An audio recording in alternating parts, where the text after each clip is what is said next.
नमस्कार विद्यार्थी मित्र हो, ऍडमिशन ऑफ पार्टनर हा तिसरा टॉपिक आपण चालू केलेला आहे।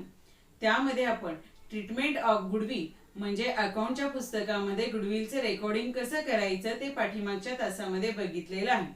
तर आजच्या तासामध्ये आपण revaluation of assets and liabilities बघणार आहोत। आता रिव्हॅल्युएशन म्हणजे काय? रिव्हॅल्युएशन री मीन्स काय? पुन्हा, आणि व्हॅल्युएशन म्हणजे काय? किंमत करणे।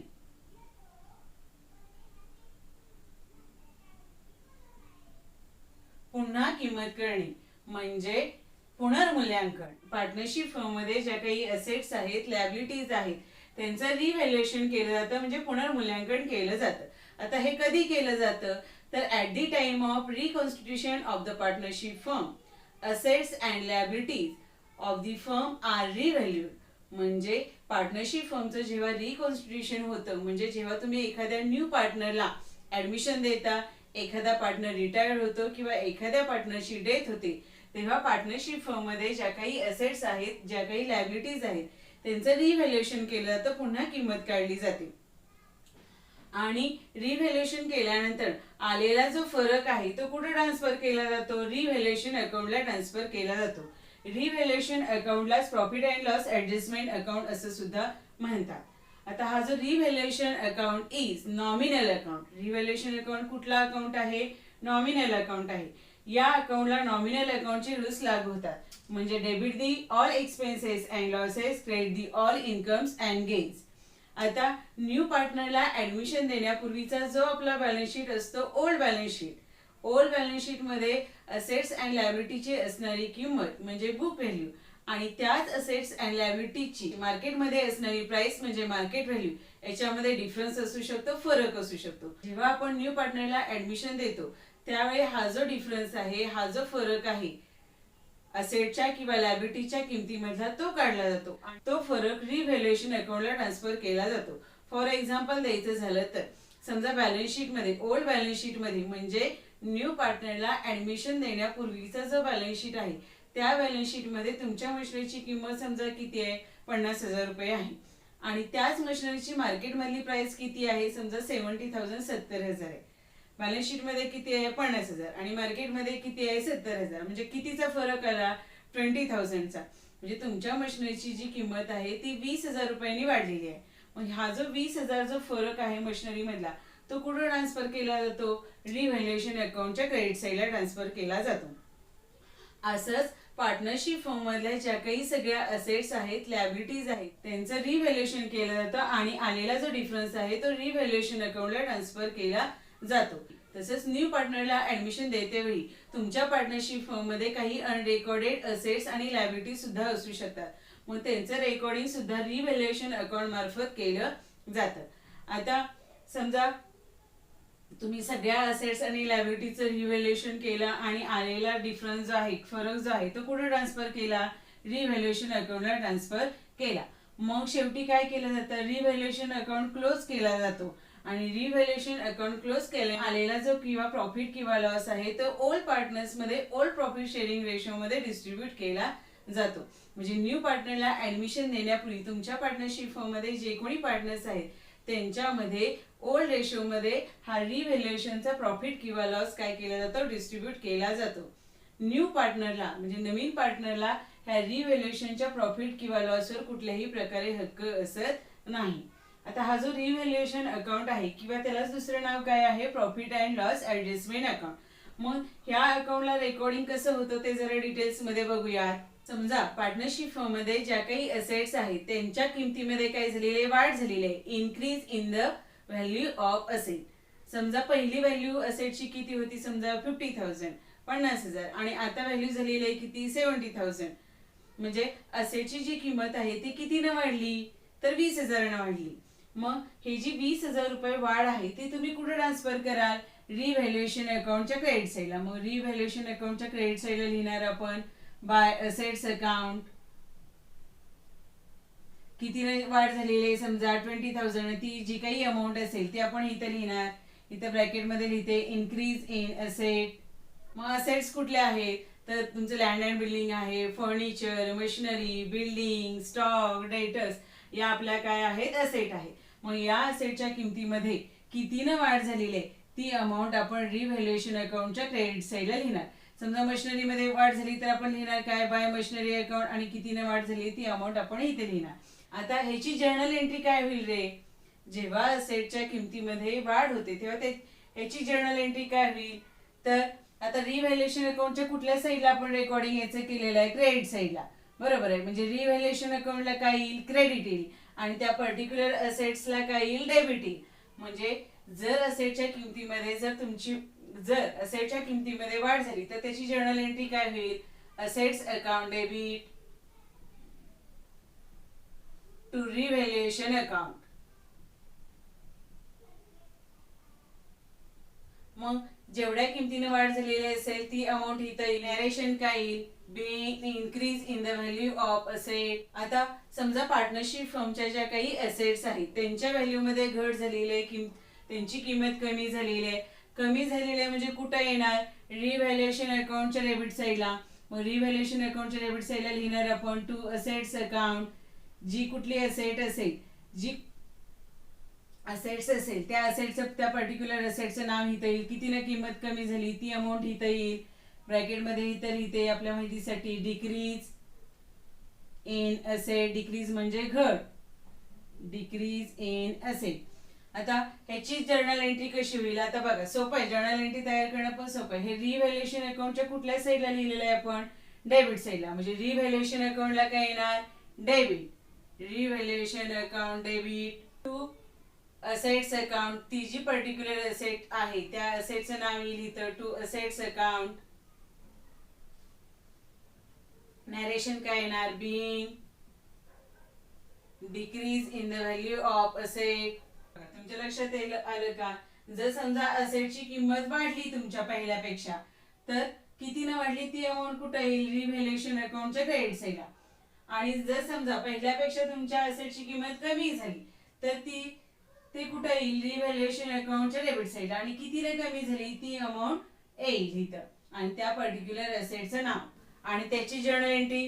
आता समजा असेटच्या किमतीमध्ये घट झाली, त्याची जर्नल एंट्री काय आली का तुम्हाला, कशी केली मी ते घट. हा रिव्हॅल्युएशन अकाउंट कुठला अकाउंट असतो, नॉमिनल अकाउंट असतो. नॉमिनल अकाउंटच्या डेबिट साईडला काय येतात, एक्सपेन्सेस अँड लॉसेस येतात. मग आपल्या असेटची किंमत कमी झाली म्हणजे आपला झाला काय, हा लॉस. मग तो कुठे येणार, रिव्हॅल्युएशन अकाउंटच्या डेबिट साईडला. मग रिव्हॅल्युएशन अकाउंटला डेबिट, आणि ज्या पर्टिक्युलर असेट मध्ये घट झालेली आहे त्या असेटचं नाव इथं येईल. कितीने किंमत कमी झाली ती अमाऊंट इथं येईल. नॅरेशन काय लिहिणार, being decrease in the value of asset. आता फॉर एक्झाम्पल समजा लायबिलिटी घेऊयात. आता समजा तुमच्या ज्या काही लायबिलिटी आहेत, मग लायबिलिटी कुठल्या, creditors, bills payable, bank overdraft, bank loan, outstanding expenses, ह्या आपल्या पार्टनरशिप फर्मच्या लायबिलिटीज आहेत. त्याच्यामध्ये समजा काय झालेली आहे, वाढ झालेली आहे. लायबिलिटीच्या प्राइस मध्ये किंवा लायबिलिटीची जी किंमत आहे ती पूर्वीपेक्षा काय झालेली आहे, वाढलेली आहे. मग मला सांगा, जर लायबिलिटीची किंमत जर तुमच्या वाढत असेल तर हा प्रॉफिट आहे का लॉस आहे. तर फॉर एक्झाम्पल द्यायचं झालं तर समजा क्रेडिटरची पहिली रक्कम होती किती, 20,000 रुपये होती, आणि आता रिव्हॅल्यूड करून आलेली जी किंमत आहे ती किती आहे, 30,000. बघा, क्रेडिटरची पहिली किंमत किती आहे, 20,000, आणि आता झाली किती, 30,000. म्हणजे क्रेडिटरची किंमत कितीनं वाढली, 10,000ने वाढली. मग क्रेडिटरची किंमत वाढली, आपली लायबिलिटी वाढली, आपलं देणं वाढलं, हा काय आहे, आपला लॉस आहे ना. मग तो कुठं येईल, रिव्हॅल्युएशन अकाउंटच्या डेबिट साईडला. मग रिव्हॅल्युएशन अकाउंटच्या डेबिट साईडला लिहिते टू लायबिलिटीज अकाउंट. म्हणजे थोडक्यात जर लायबिलिटीची जर अमाऊंट वाढली तर तो आपला काय, लॉस आहे, आणि तो कुठे येईल, रिव्हॅल्युएशन अकाउंटच्या डेबिट साईडला. इथं ब्रॅकेट मध्ये जेवढ्यानं किंमत वाढली असेल ती अमाऊंट इथं येईल. कंसात इथं लिहिते इन्क्रीज इन लायबिलिटी. ज्या पर्टिक्युलर लायबिलिटी मध्ये वाढ झालेली आहे त्या लायबिलिटीचं इथं नाव येईल. आणि आता मला तुम्ही सांगा जर्नल एंट्री काय होईल, रिव्हॅल्युएशन अकाउंटच्या कुठल्या साईडला रेकॉर्डिंग केलं, डेबिट साईडला. म्हणजे रिव्हॅल्युएशन अकाउंटला काय येणार, डेबिट. मग इथं लिहिते बघा, जर्नल एंट्री लिहिते revaluation account debit, revaluation account debit. आणि क्रेडिट कशाला येणार, त्या पर्टिक्युलर लायबिलिटीला येणार टू लायबिलिटीज अकाउंट. नॅरेशन काय लिहिणार, बिईंग काय झालेलं आहे, लायबिलिटीची किंमत वाढलेली आहे. बिईंग इन्क्रीज, इन्क्रीज म्हणजे वाढ, being increase in value of liability. आता समजा रिव्हॅल्युएशन केल्यानंतर लायबिलिटीची जी किंमत आहे ती कमी झाली. लायबिलिटीची किंमत काय झाली आपली, कमी झाली. म्हणजे समजा पहिली 50,000 होती आणि आता झाली 20,000.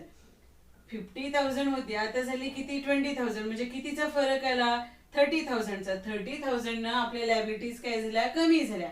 मग हा काय आपला फायदा आहे ना. लायबिलिटीज कमी झाल्या, लायबिलिटीची रक्कम कमी झाली म्हणजे आपला खर्च कमी झाला ना.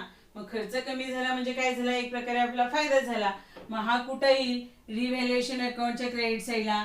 मग रिव्हॅल्युएशन अकाउंटच्या क्रेडिट साईडला लिहायचं बाय लायबिलिटीज अकाउंट. ज्या पर्टिक्युलर लायबिलिटीज मध्ये घट झालेली असेल त्या लायबिलिटीचं इथं नाव येईल. कितीने रक्कम कमी झाली ते येईल इथं. इथं ब्रॅकेट मध्ये लिहिते डिक्रीज.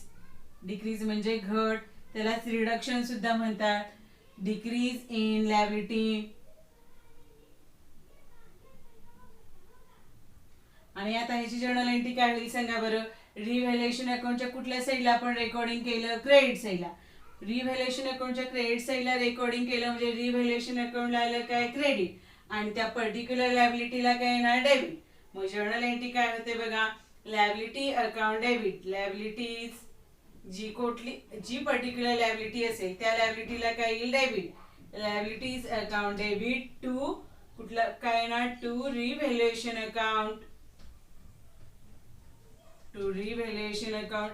जी काही अमाऊंट कमी झालेली असेल ती. नॅरेशन काय येणार, being decrease in value of liability. Decrease in value of liability. थोडक्यात आपल्या काय लक्षात आलं आता की लायबिलिटीची जर रक्कम वाढली तर आपण कुठं रेकॉर्ड करणार, रिव्हॅल्युएशन अकाउंटच्या डेबिट साईडला. लायबिलिटीची किंमत कमी झाली तर कुठं रेकॉर्ड करणार, रिव्हॅल्युएशन अकाउंटच्या क्रेडिट साईडला. बघा रिव्हर्स आहे. आता समजा एखादी अनरेकॉर्डेड असेट आहे. अनरेकॉर्डेड असेट म्हणजे asset which are not recorded in the books of account. म्हणजे अशी एखादी असेट आहे की ती अजूनपर्यंत तुम्ही अकाउंटच्या पुस्तकामध्ये रेकॉर्ड केलेली नाही. मग ती आता तुम्ही कुठे रेकॉर्ड करणार, तर कुठे येईल ती, रिव्हॅल्युएशन अकाउंटच्या क्रेडिट साईडला. समजा फॉर एक्झाम्पल काय, प्रीपेड एक्सपेन्सेस आहेत. प्रीपेड एक्सपेन्सेस काय आहे, आपली असेट आहे आणि ती आतापर्यंत आपण रेकॉर्ड केलेली नव्हती. आता आपण काय करतोय, न्यू पार्टनरला ऍडमिशन देतोय, मग तिचं रेकॉर्डिंग झालं पाहिजे. मग ती रिव्हॅल्युएशन अकाउंटच्या कुठल्या साईडला येईल, तर क्रेडिट साईडला येईल.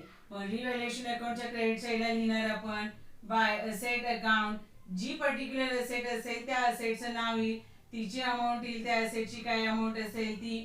इथं ब्रॅकेट मध्ये लिहिते अनरेकॉर्डेड asset. अनरेकॉर्डेड asset.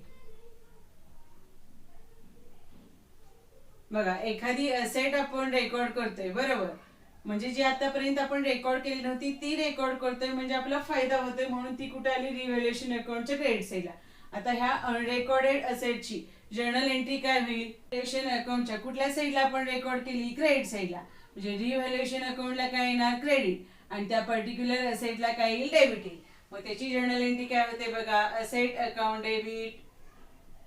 Asset account debit to revaluation account.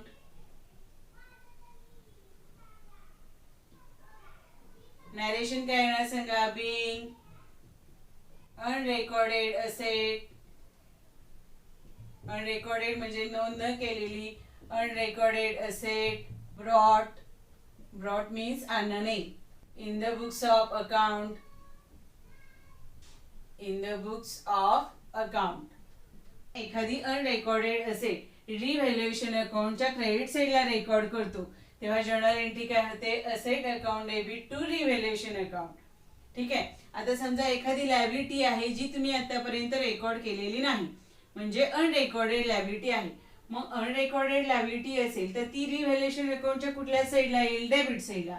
का येईल डेबिट साईडला, तर लायबिलिटी आपली तयार होते, लायबिलिटी निर्माण होते म्हणजे आपला खर्च वाढतोय, म्हणून कुठे येणार, डेबिट साईडला. Debit the expenses and losses म्हणजे कुठे येणार, रिव्हॅल्युएशन अकाउंटच्या डेबिट साईडला. टू लॅबिलिटी अकाउंट, इथं ब्रॅकेट मध्ये लिहिते अनरेकॉर्डेड लॅबिलिटी. काय येईल सांगा? रिव्हॅल्युएशन अकाउंटच्या कुठल्या साईडला आपण हे जर रेकॉर्डिंग केलं? डेबिट साईडला. म्हणजे रिव्हॅल्युएशन अकाउंटला काय येणार? डेबिट. Revaluation account debit. आणि त्या पर्टिक्युलर लॅबिलिटीला काय येणार? क्रेडिट येणार. टू लॅबिलिटी अकाउंट काय येणार? Being unrecorded liability, being unrecorded liability brought in the books of account. बघा, अशा प्रकारे असेट्स आणि लायबिलिटीचं रिव्हॅल्युएशन करून आलेला जो डिफरन्स आहे तो रिव्हॅल्युएशन अकाउंटला ट्रान्सफर केला जातो. आणि ज्या काही अनरेकॉर्डेड असेट्स आणि लायबिलिटीज आहेत त्या सुद्धा त्यांचं रेकॉर्डिंग सुद्धा रिव्हॅल्युएशन अकाउंटला केलं जातं. आणि नंतर रिव्हॅल्युएशन अकाउंट काय केलं जातं? क्लोज केला जातो. रिव्हॅल्युएशन अकाउंट क्लोज केल्यानंतर आलेला जो प्रॉफिट लॉस आहे तो ओल्ड पार्टनर्स मध्ये ओल्ड प्रॉफिट शेअरिंग रेशो मध्ये डिस्ट्रीब्यूट केला जातो. फॉर एक्झाम्पल, समजा रिव्हॅल्युएशन अकाउंटची क्रेडिट साइड मोठी आली.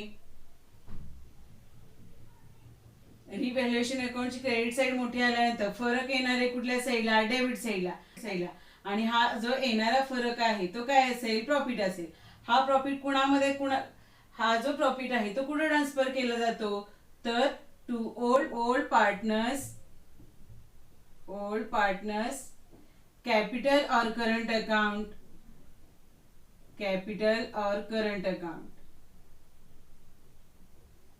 म्हणजे ओल्ड पार्टनरच्या कॅपिटल किंवा करंट अकाउंटला ट्रान्सफर केला जातो. जर तुम्ही फिक्स्ड कॅपिटल मेथड असेल आणि आपण करंट अकाउंट ओपन केलेलं असेल तर करंट अकाउंटला ट्रान्सफर करणार. इथं ब्रॅकेट मध्ये प्रॉफिट ऑन रिव्हॅल्युएशन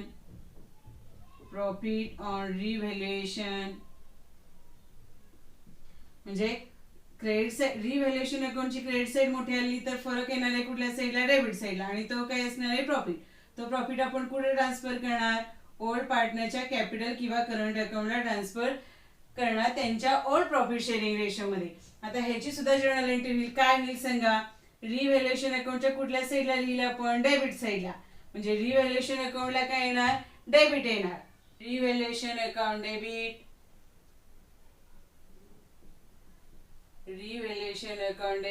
टू कुणामध्ये वाटणार आपण? टू ओल्ड पार्टनर्स कॅपिटल और करंट अकाउंट. कुठल्या रेशो मध्ये? Old ratio. नरेशन लिहूयात. काय झालं? काय केलं आपण इथं? बिंग प्रॉफिट ऑन रिव्हॅल्युएशन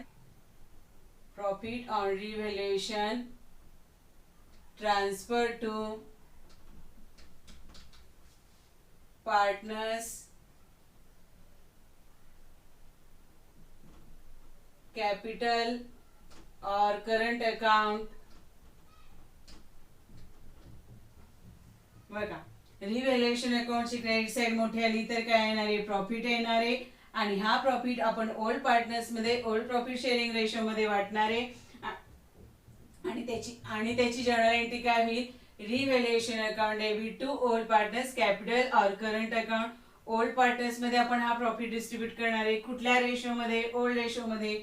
म्हणजे न्यू पार्टनरला ऍडमिशन देण्यापूर्वी जो त्यांचा प्रॉफिट शेअरिंग रेशो होता त्या रेशो मध्ये आपण हा प्रॉफिट वाटणार आहे.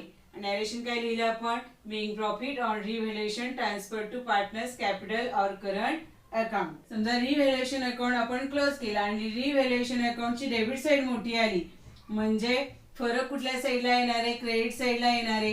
आता डेबिट साइड मोठी आली म्हणजे काय येणार आहे? लॉस येणार आहे. मग हा लॉस आपण कुणामध्ये वाटणार आहे? ओल्ड पार्टनर्स मध्ये. मग त्याला लिहूयात बाय ओल्ड पार्टनर्स कॅपिटल और करंट अकाउंट.